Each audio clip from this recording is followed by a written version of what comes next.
Kapil Gupta. Il se fait payer des millions d'euros par des grands CEO de la Silicon Valley comme Naval Ravikant, des champions de foot, de baseball, de golf, et pourtant tu n'en as jamais entendu parler. Sur son site internet, tu peux acheter des podcasts audio de lui qui parlent pendant 8 minutes, sans edit ni musique, à 500 € l'unité. Sur Clubhouse, il anime des sessions où lui poser une question coûte plusieurs milliers d'euros. Si tu veux avoir un accompagnement individuel de sa part, déjà c'est s'il veut bien, et a priori la réponse est non, et ça te coûtera plusieurs centaines de milliers d'euros. De ce portrait mystérieux dégage une certitude. Ce type a un savoir particulier. Il sait quelque chose que peu de gens savent et que visiblement des gens déjà très successful sont prêts à payer très cher pour connaître. Quel est ce secret? Qu'est-ce que Kapil Gupta dit à ses clients de si incroyablement précieux? Direct Truth Podcast. Depuis tout petit, j'ai une obsession. Faire quelque chose d'immense.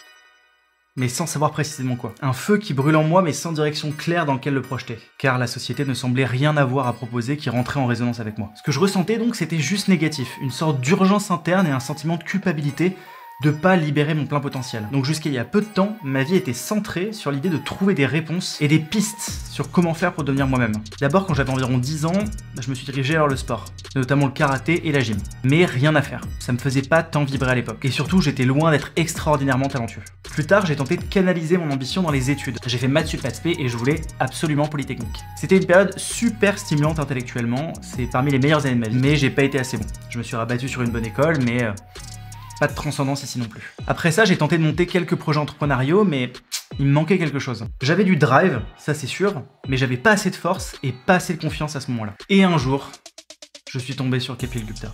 D'abord sur Twitter, je sais même pas comment.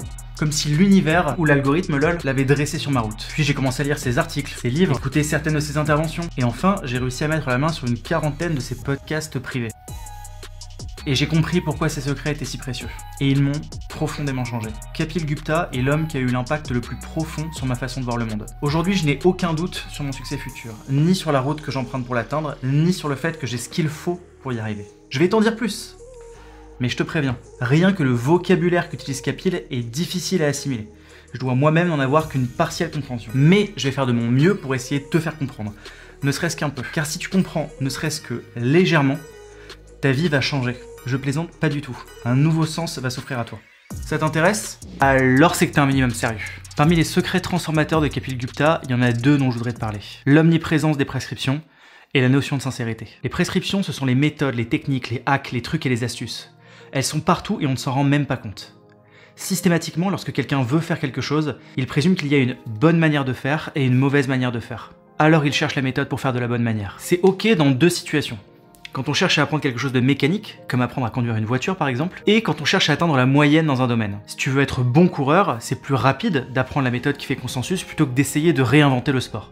Certes. Mais lorsqu'il s'agit de transcender la moyenne, de laisser son individualité s'exprimer, viser les plus hauts sommets, faire quelque chose de nouveau, atteindre la paix, en bref, développer son art, recourir aux prescriptions et l'inverse, strict de ce qu'il faut faire. Travailler dur pour réussir est un exemple de prescription qui est largement répandu. Mais un épicier ne travaille pas beaucoup moins qu'Elon Musk. Pourtant, il ne gagne qu'une fraction de son argent et de son influence. Réussir sa vie, réussir sa carrière, avoir de l'influence, ce sont des cibles mouvantes. Par nature, il ne peut pas y avoir de route qui mène à bon port à tous les coups.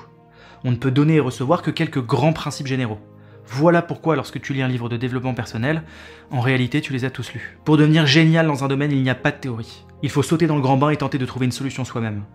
Quand Messi rentre un but impossible, si tu lui demandes comment il a fait, il te répondra « je ne sais pas ». Il peut te fournir un semblant de highlight, mais c'est dans le flow, donc sans aucune intellectualisation que la performance a eu lieu. Il ne peut donc pas te la retransmettre intellectuellement. Quand on lui dit comment faire quelque chose, l'esprit va inévitablement se concentrer sur le comment. Les prescriptions et les modes d'emploi ne mènent qu'aux prescriptions et aux modes d'emploi. Si je dis à quelqu'un comment faire quelque chose, il reviendra inévitablement me demander s'il le fait bien. Chercher des prescriptions en soi est l'une des plus grandes prescriptions de notre société. Mais ne pas suivre les prescriptions est également une prescription en soi. Il ne s'agit pas non plus de suivre aveuglément cette consigne, ce serait un comble. Ce que Kapil Gupta provoque, c'est un profond changement d'état d'esprit. Chaque fois que le moteur d'une action est la promesse ou la consigne, cela n'arrive jamais vraiment. Les choses non triviales que tu as et auras dans ta vie, ce sont des choses que tu devais avoir, et que tu ne peux donc pas risquer de reléguer aux promesses et aux consignes. Pourquoi le développement personnel est-il du bullshit? Car tout est basé sur des prescriptions. Faire 20 minutes de méditation, prendre une douche froide, pratiquer la pleine conscience. En faisant ces choses, tu es plus enclin à penser « j'ai fait ça ».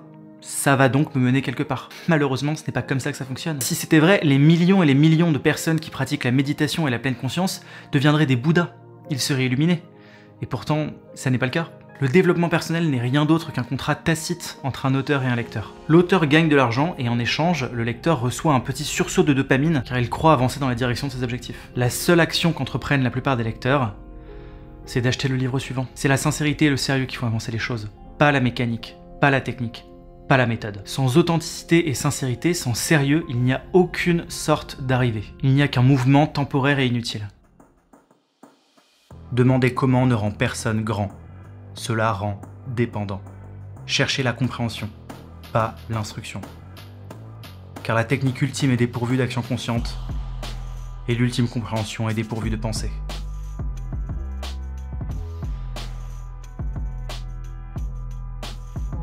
This is Kapil Gupta. Namaste.